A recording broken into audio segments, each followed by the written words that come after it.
Quand on est un fumeur régulier, on peut être victime de plusieurs types de dépendances. La plus connue, c'est la dépendance à la nicotine. Quand on fume, on respire de la nicotine. Cette nicotine, c'est une vraie drogue.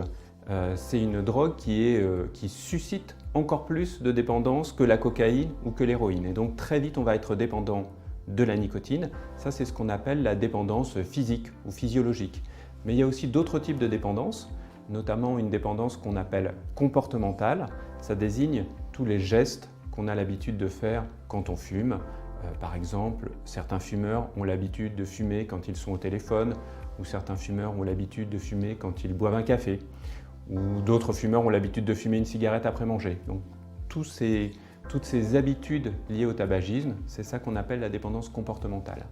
Et puis il y a une autre dépendance, c'est ce qu'on appelle la dépendance psychologique. Cette dépendance psychologique, elle désigne le fait qu'on va associer son tabagisme à certaines émotions. Par exemple, certains fumeurs, quand ils sont stressés, vont allumer une cigarette. Ils vont avoir le sentiment que cette cigarette les détend. L'existence de ces trois types de dépendance, physiologique, comportementale et psychologique, fait que c'est très difficile d'arrêter de fumer parce qu'il va falloir s'occuper de l'ensemble de ces dépendances en même temps.